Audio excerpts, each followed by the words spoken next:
Doctor M N Karassery, ഇപ്പോൾ P ജയരാജന്റെ ആ പ്രതികരണം ഒരു പ്രാദേശിക ചാനലിലാണ് ആ ഒരു അഭിമുഖം അദ്ദേഹം നൽകിയത്. അദ്ദേഹം പറഞ്ഞ പ്രതികരണം താങ്കളും കേട്ടിരിക്കുമെന്ന് ഞാൻ കരുതുകയാണ്. അപ്പോൾ ഇവിടെ ഇപ്പോൾ കേരളം നേരിടുന്ന ഏറ്റവും വലിയ പ്രതിസന്ധി എന്നുള്ളത് ഈ തരത്തിൽ ഇസ്ലാമിക് സ്റ്റേറ്റുമായി താല്പര്യത്തിലുള്ള പൊളിറ്റിക്കൽ ഇസ്ലാം എന്നതാണോ കേരളത്തിലെ ഏറ്റവും പ്രധാനപ്പെട്ട പ്രശ്നമായി ഇപ്പോൾ നിൽക്കുന്നത്?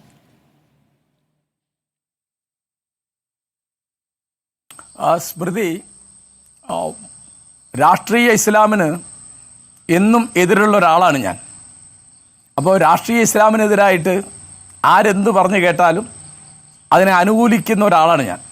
പക്ഷേ ഉള്ള പ്രശ്നം, ബഹുമാനപ്പെട്ട CPM നേതാവ് ശ്രീ പി ജയരാജൻ എത്ര വൈകിയാണിത് പറയുന്നത്. അദ്ദേഹത്തിൻ്റെ ഇപ്പോഴത്തെ രാഷ്ട്രീയ ആവശ്യം, ഒന്നാമത്തെ ആവശ്യം എനിക്ക് തോന്നുന്നത് അദ്ദേഹത്തിൻ്റെ പുസ്തകത്തിന് വിൽപ്പന ഉണ്ടാക്കുക എന്നുള്ളതാണ്. രണ്ടാമത്തെ ആവശ്യം അടുത്ത ഉടനെ വരാൻ പോകുന്ന തദ്ദേശ സ്വയംഭരണ സ്ഥാപനങ്ങളിലെ തെരഞ്ഞെടുപ്പിൽ ഈ ചീത്തപ്പേര് മാറ്റിയെടുക്കുക. അതായത് മുസ്ലിം മതമൗലികവാദത്തെയും മുസ്ലിം രാഷ്ട്രവാദത്തെയും ഇസ്ലാമിസത്തെയും പിന്തുണയ്ക്കുന്ന പണി ഇവിടുത്തെ മിക്ക പാർട്ടികൾ എടുത്തിട്ടുണ്ട്. ഏറ്റവും കൂടുതൽ എടുത്തത് CPM ആണ്. അപ്പോൾ ഇതൊക്കെ പറയാനുള്ള ഉത്തരവാദിത്വം പി ജയരാജനുണ്ട്. അദ്ദേഹം ഇത്ര വൈകിയത് എന്താണ്? പിന്നെ ഇന്നിപ്പോൾ ഈ പറഞ്ഞതിനൊക്കെ തെളിവെന്താണ്? ഇപ്പം ഇങ്ങനെ റിക്രൂട്ട്മെൻറ്റ് നടക്കുന്നുണ്ട് എങ്കിൽ ഇപ്പോൾ കഴിഞ്ഞ 8 കൊല്ലമായിട്ട് അവർക്ക് ഉത്തരവാദിത്തമുണ്ട്. അവരാണല്ലോ ഈ നാട് ഭരിക്കുന്നത്. പിന്നെ ആലോചിച്ച് നോക്കൂ, പഴയ സംഭവങ്ങൾ, ഈ അടുത്ത കാലത്തുണ്ടായ സംഭവങ്ങളൊക്കെ ആലോചിച്ച് നോക്കൂ. അതിലൊക്കെ എപ്പോഴും CPM ജമാഅത്തെ ഇസ്ലാമിയെ പേരെടുത്ത് പറയുന്നുണ്ട് ഇതിനകത്ത്. പിന്നെ ആ പുസ്തകം നമ്മൾ കണ്ടിട്ടില്ലല്ലോ. ഞാൻ കണ്ട ഇൻ്റർവ്യൂവിൽ ഏറ്റവും അധികം സംസാരിക്കുന്നത് ജമാഅത്തെ ഇസ്ലാമിക്കെതിരായിട്ടാണ്. ജമാഅത്തെ ഇസ്ലാമിയെ ഏറ്റവും അധികം പിന്തുണച്ചത് കേരളത്തിൽ CPM ആണ്. അവരെ വളർത്തിയതിൽ വലിയ ഉത്തരവാദിത്തമുള്ളത് CPM-നാണ്. കാരണം ഒരു ചെറിയ ഉദാഹരണം ഞാൻ പറയാം.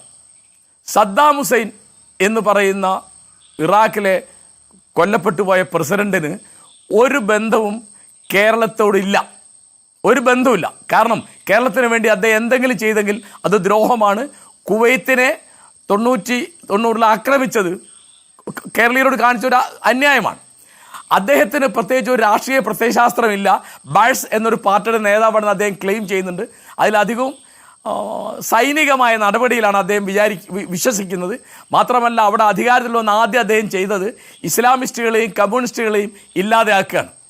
ആ സദ്ദാം ഹുസൈന് 2003 അമേരിക്ക സ്ഥാനഭ്രഷ്ടനാക്കിയപ്പോൾ പെട്ടെന്ന് ഇസ്ലാമിസം ആൻറ്റി അമേരിക്കനാണ് എന്നുള്ള ഒരു കെയർ ഓഫിൽ ഇവിടുത്തെ ജമാഅത്തെ ഇസ്ലാമിക്കാരും ഇവിടുത്തെ CPM-കാരും യോജിക്കുന്ന നമ്മൾ കാണുന്നത്.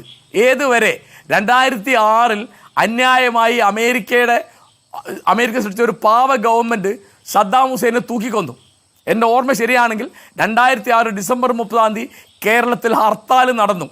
അത് CPM-ൻ്റെ മുൻകൈയിലാണ് നടന്നത്. ആലോചിച്ച് നോക്കൂ, കേരളത്തിൽ ആർക്കെങ്കിലും വല്ല ഉത്തരവാദിത്തമുണ്ടോ സദ്ദാം ഹുസൈനെ തൂക്കിക്കൊന്നതിൽ? ഒരു ദിവസത്തെ ഹർത്താൽ എന്ന് പറഞ്ഞാൽ കേരളത്തിലെ നഷ്ടം 2000 കോടി ഉറുപ്പ്യാണെന്നാണ് ഞാൻ വായിച്ചത്. 2000 കോടി ഉറുപ്പ്യ ഹർത്താൽ നടന്ന എന്തെല്ലാം ബുദ്ധിമുട്ടുണ്ട്. നിലവിൽ ഇങ്ങനെ ഒരു ഭീഷണി ഉണ്ടോ എന്നുള്ളതാണ്. നിലവിൽ ഈ തരത്തിൽ യുവാക്കൾ ഈ പറയുന്ന IS-ലേക്ക് ഞാൻ അങ്ങനെ വിചാരിക്കുന്നില്ല. അപ്പോൾ എന്തിനിപ്പോൾ പറയുന്നു എന്നൊരു പ്രധാനപ്പെട്ട ചോദ്യം വരുന്നില്ലേ? ഇപ്പോൾ ഇത് ആരെ സഹായിക്കും എന്നൊരു പ്രശ്നം കൂടിയില്ലേ കാരശ്ശേരി മാഷേ? കാരണം കേരള സ്റ്റോറി എന്താണ് പറഞ്ഞിരുന്നത്? ഇസ്ലാമിക് സ്റ്റേറ്റിനെതിരെ എന്നതുപോലെ പറഞ്ഞു. പക്ഷേ കേരളത്തിനെതിരെയായിരുന്നു ഫലത്തിൽ വന്നത്. നമുക്കറിയാമല്ലോ, അത് കേരളം ഒരുമിച്ചാണ് ചെറുത്ത് തോൽപ്പിച്ചത് ആ വാദങ്ങൾ. ഇപ്പോൾ അതേ തരത്തിൽ തന്നെയാണ് ഈ പ്രതികരണം വരുന്നത്. ഫലത്തിലാരെയാണ് സഹായിക്കുന്നത്? അതെ, ഇത് കേരള സ്റ്റോറി എന്നുള്ള സിനിമ തീർച്ചയായിട്ടും സഹായിക്കുന്നത് ഇവിടുത്തെ സംഘപരിവാറിനെയാണ്. അതിൽ 2 3 അല്ലെങ്കിൽ 10 സംഭവങ്ങൾ വെച്ചിട്ട് ഭയങ്കരമായി സങ്കല്പിക്കാൻ കഴിയാത്ത മറ്റൊരു അതിശയോക്തി ഉപയോഗിച്ചിട്ടാണ് ആ സിനിമ അവസാനിപ്പിച്ചത്. അത് വലിയ അന്യായമായൊരു സിനിമയാണ്. അത് തീർച്ചയായിട്ടും സംഘപരിവാറിനെ സഹായിക്കുന്നതാണ്. ഇപ്പോഴത്തെ നിർഭാഗ്യവശാൽ പി ജയരാജൻ്റെ ഇന്നത്തെ ഈ പ്രസ്താവന സംഘപരിവാറിന് സഹായകമാണ് എന്നുള്ളതിനെ പറ്റി എനിക്കൊരു സംശയമില്ല.